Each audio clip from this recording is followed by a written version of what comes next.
Coke Farida कूक तू ज्यों राखा ज्वार, जब लग टांडा ना गिरे तब लग कूक पुकार। और जी इस वेले मुरीद के तो अगे जीटी रोड का जोड़ा सफ़र है जारी है। तो तुसीं वेख सकते हो कि धुंध इस टाइम फुल जोबन ते वे ते सज्जे खब्बे लारियां चल रही ने ते ट्रक भी अपने अपने सफ़र की तरफ जा रहे हैं। तो अगर खब्बे वाल वेख्या जाए तो कोई शै नज़र नहीं आ रही है। सामने भी तुसीं वेखो विजिबिलिटी की पोजीशन ये वे कि यह धुंध है थां थां।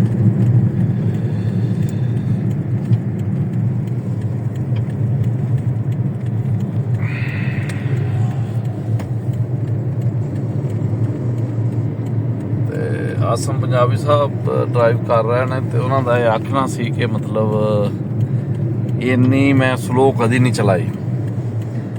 स्पीड इन्हों की इस टाइम वेख सकते हैं मेरा 40 के मुताबिक चल रही है। तो बाकी फोग लाइट ऑन की इन्होंने रस्ता इन्हें कहा जी डिवाइडर के कोल रहना चाहिए जो गड्डी चलाओ। बाकी ड्राइवरों ये नसीहत कर रहे हैं कि जी अपना जरा ना जी अपना डिवाइडर के नेड़े तो या विचकार जी लैन होंगी उन्होंने वेख के टुरो।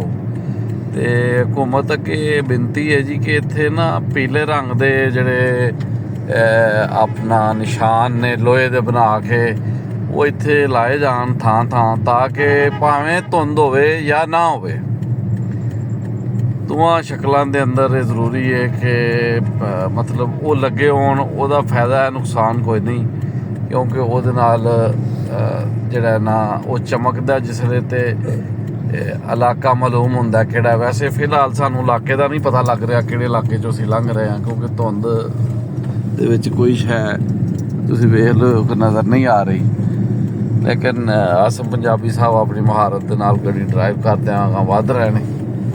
तुसीं वेख सकदे हो कि इस टाइम वो मतलब बड़ी तवज्जो दे नाल ड्राइविंग हो रही है उन्हां दी। ते मतलब इत्थे हीटर भी चल रहा है। उसका फायदा है वे कि यह जी स्क्रीन है वो जरा साफ रही है। बहरहाल राह के अंदर डस्का तो लाहौर वाल जांदियां जीटी रोड के उत्ते कोई थां ऐसी नहीं जिथे धुंध नहीं सी। ते ठंड बड़ी वध गई है। तो कुछ बच्चे कह रहे हैं कि शायद छुट्टियां वध जानियां ने, हालांकि छुट्टियां वधन का कोई चांस नहीं। तो अल्लाह करे कि इंशाअल्लाह ताला हुण स्कूल खुलने ने तो इंशाअल्लाह ताला रवां दवां हो जाना सिस्टम पढ़ाई का। क्यों जी बिल्कुल हुण पढ़ाई की तरफ तुहां पढ़ना शुरू कर देना दोबारा एक बारी। सारी गल है सब नहीं पढ़ना। बिल्कुल जी बिल्कुल इस टाइम भी हो चुकी है।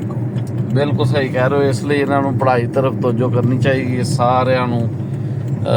ਜਿਹੜੇ बच्चे ने ਵੱਡੇ ने वो भावें किहड़ी भी किताब पढ़न लेकिन पढ़न जरूर। नमाज मुतरजम माजरूरी मसाइल पढ़न या कूक पाकिस्तान कूक जी वो पढ़न।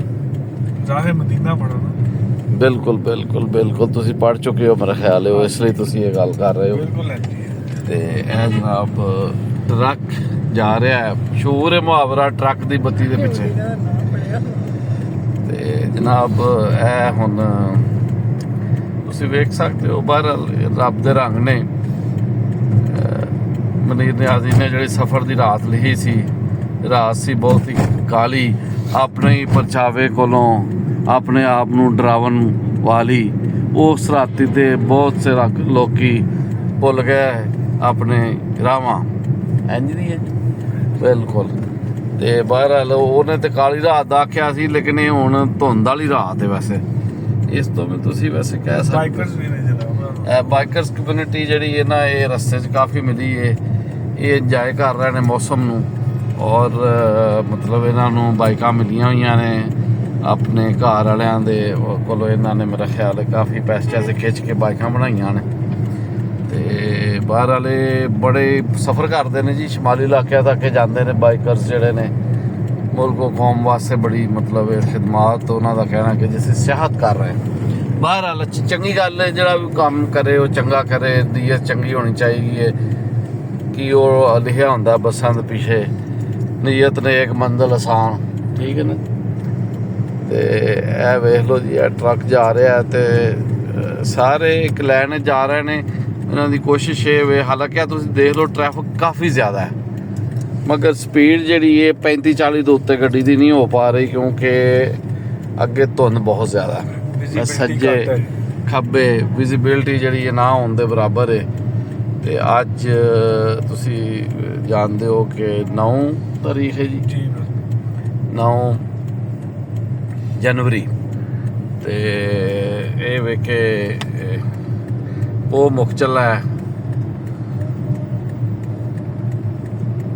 2-3 ਦਿਨ ਬਾਅਦ ਫਿਰ ਮਾਘ ਚੜ ਜਾਏਗਾ ਤੇ ਬਹਰਹਾਲ ਇਹ ਵੇ ਕਿ ਨਵਾਂ ਮਹੀਨਾ ਮਾਘ ਦਾ ਸ਼ੁਰੂ ਹੋ ਜਾਏਗਾ ਤੇ ਆਪੋ ਉਹਦੇ ਆਖਰੀ ਦਿਨ ਨੇ, ਉਹਦਾ ਆਖਰੀ ਹਫਤਾ ਜਾਰੀ ਹੈ ਜੀ। ਤੇ ਤੁਸੀਂ ਵੇਖ ਸਕਦੇ ਹੋ ਕਿ ਸਰਦੀ ਵੀ ਹੈ, ਧੁੰਦਾਂ ਵੀ ਨੇ। ਇਹ ਰੂਟੀਨ ਵਿੱਚ ਨਿੱਕੇ ਹੁੰਦਿਆਂ ਵੀ ਇਹ ਪੋਜੀਸ਼ਨ ਹੁੰਦੀ ਸੀ। ਬਾਅਦ ਲੋਕ ਕਹਿੰਦੇ ਜੀ ਹੁਣ ਧੁੰਦਾਂ ਪੈ ਰਹੀਆਂ ਨੇ, ਹਾਲਾਂਕਿ ਉਦੋਂ ਵੀ ਹੁੰਦੀਆਂ ਸਨ। ਕੱਕਰ ਕੋਰਾ ਹਰ ਸ਼ੈ ਪਹਿਲਾਂ ਤੋਂ ਮੌਜੂਦ ਹੈ। ਬਹਰਹਾਲ ਤੁਸੀਂ ਵੇਖ ਸਕਦੇ ਹੋ ਕਿ ਸਫ਼ਰ ਦਾ ਸਿਲਸਿਲਾ ਜਾਰੀ ਹੈ ਤੇ ਇਹ ਵੀਡੀਓ ਦੇ ਵਿੱਚ ਤੁਸੀਂ ਮੁਖਤਲਿਫ ਚੀਜ਼ਾਂ ਲੰਘ ਰਹੀਆਂ ਨੇ ਕੋਲੋਂ। ਚਲੋ ਇਹ ਹੈ ਕਿ ਟ੍ਰੈਫਿਕ ਇਕੱਠੀ ਜਾਣ ਦੀ ਕਾਫਲੇ ਸ਼ਕਲ ਦੇ ਅੰਦਰ ਚੌਂਕ ਜਾ ਰਹੀ ਹੈ, ਇਸ ਲਈ ਕਮ ਸੇ ਕਮ ਜਿੱਥੇ ਅਸੀਂ ਚਲਾ ਰਹੇ ਹਾਂ ਉੱਥੇ ਕਮ ਸੇ ਕਮ ਬੰਦਾ ਵਿਜ਼ਿਬਿਲਟੀ ਹੈ ਕਿ ਬੰਦਾ ਚਲਾ ਸਕਦਾ। ਲੇਕਿਨ ਸੱਜੇ ਖੱਬੇ ਜ਼ਰਾ ਨਜ਼ਰ ਨਹੀਂ ਆ ਰਿਹਾ ਕਿਉਂਕਿ ਧੁੰਦ ਬਹੁਤ ਜ਼ਿਆਦਾ ਹੈ। ਇਹ ਖੱਬੇ ਪਾਸੇ ਵੇ ਤੇ ਇਹ ਸੱਜੇ ਪਾਸੇ ਵੇਖ ਸਕਦੇ ਹੋ ਕਿ ਇੱਧਰ ਵੀ ਹਾਲ ਬੁਰੇ ਨੇ। ਤੇ ਬਾਕੀ ਇਹ ਅਸਮਾਨੀ ਵੀ ਤੁਸੀਂ ਵੇਖ ਸਕਦੇ ਹੋ ਜਾਇਦਾ ਕਿ ਧੁੰਦ ਜਿਹੜੀ ਹੈ ਨਾ ਜੀ ਉਹ ਬਹੁਤ ਜ਼ਿਆਦਾ ਹੈ। ਤੇ ਅੱਜ ਦਿਨ ਨੂੰ ਧੁੱਪ ਛੁੱਪ ਲੱਗੀ ਹੈ ਤੇ ਕੱਲ ਵੀ ਲੱਗੀ ਸੀ ਤੇ ਲੋਕ ਕਹਿ ਰਹੇ ਸਨ ਕਿ ਲੋ ਜੀ ਇਹਦਾ ਹੁਣ ਰਿਵਰਸ ਅਮਲ ਹੋਏਗਾ ਕਿ ਹੁਣ ਇਸ ਦੇ ਵਜ੍ਹਾ ਤੋਂ ਜਦੋਂ ਧੁੰਦ ਜ਼ਿਆਦਾ ਧੁੱਪ ਲੱਗੇ ਤੇ ਫਿਰ ਧੁੰਦ ਵੀ ਫਿਰ ਉਸ ਰਾਤ ਨੂੰ ਪੈਂਦੀ ਹੈ, ਉਸ ਰਾਤ ਅਗਲੀ ਦਾ। ਸੋ ਇਹ ਵੇ ਕਿ ਬਹਰਹਾਲ ਅੱਲਾ ਦੀਆਂ ਨਿਅਮਤਾਂ ਨੇ, ਧੁੰਦ ਵੀ ਅੱਲਾ ਦੀ ਨਿਅਮਤ ਹੈ ਇੱਕ। ਤੇ ਬਹਰਹਾਲ ਮੌਸਮ ਜਿਹੜਾ ਜ਼ਬਰਦਸਤ ਹੈ ਸਾਡੇ ਇਸ ਦੇਸ਼ ਪੰਜਾਬ ਦਾ। ਨਹੀਂ ਰੀਸਾਂ ਦੇਸ਼ ਪੰਜਾਬ ਦੀਆਂ ਡਿੱਠੇ ਕਈ ਮੁਲਕ ਅੰਦਰ ਜਾਗ ਤੇ ਖਾਫ ਨਾ ਡਿੱਠਾ ਮਿਸਲ ਹੁਸਨਾਬਾਦ ਪੰਜਾਬ। ਅਜਬ ਪੰਜਾਬ ਹਰ ਮੁਲਕੋਂ ਨਿਆਰੀ, ਬੇਸ਼ਤਾਂ ਵਿੱਚ ਹੈ ਉਰਾਂ ਨੂੰ ਵੀ ਪਿਆਰੀ। ਤੇ ਲੋ ਜੀ ਅਸੀਂ ਹੁਣ ਆਪਣੇ ਸਫ਼ਰ ਵੱਲ ਟੁਰਦੇ ਰਵਾਂਗੇ। इंशा अल्लाह ताला सारे लोग अपनी मंजिल वाल पहुँचणगे। बस ड्राइवरां के गुजारिश है कि ध्यान नाल गड्डी चलाओ, किसी नूं मतलब हिट ना करो।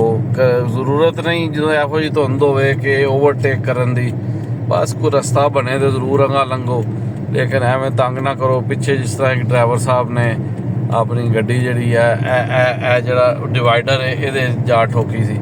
ते बहरहाल ਜ਼ਰੂਰਤ ਹੈ ਸਮਰ ਦੀ ਇੱਕ ਗੱਡੀ ਹੌਲੀ ਹੌਲੀ ਚਲਾਓ ਤੇ ਤਾਂ ਕਿ ਸਫ਼ਰ ਆਸਾਨੀ ਨਾਲ ਸਫ਼ਰ ਬਖੈਰ ਹੋਵੇ। ਤੇ ਬਹਰਹਾਲ ਅੱਲਾ ਚੰਗੀਆਂ ਕਰੇ, ਸਭ ਦਾ ਭਲਾ, ਸਭ ਦੀ ਖੈਰ।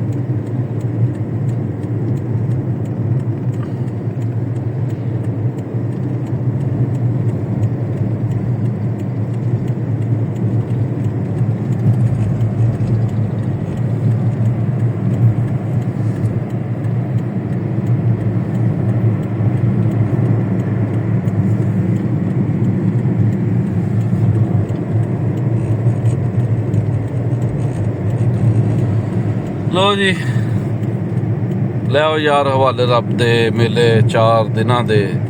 ਉਸ ਦਿਨ ਈਦ ਮੁਬਾਰਕ ਹੋ ਸੀ ਜਿਸ ਦਿਨ ਫੇਰ ਮਿਲਾਂਗੇ। ਲੋ ਜੀ ਕੂਕ ਪਾਕਿਸਤਾਨ ਕੂਕ YouTube ਦੇ ਚੈਨਲ ਵੱਲੋਂ ਇੱਕ ਹੋਰ ਨਵੀਂ ਵੀਡੀਓ ਦੇ ਨਾਲ ਅਸੀਂ ਤੁਹਾਡੇ ਨਾਲ ਬਣਾਈ ਹੈ ਤੇ ਇਹ ਤੁਹਾਡੀ ਸੇਵਾ 'ਚ ਪੇਸ਼ ਕਰਾਂਗੇ। ਤੇ ਫਿਰ ਅਗਲੀ ਵੀਡੀਓ ਤੱਕ ਇਜਾਜ਼ਤ ਦਿਓ। ਰੱਬ ਰਾਖਾ ਤੇ ਅੱਲਾ ਵੇਲੀ। ਸੁਖੀ ਵਸੋ।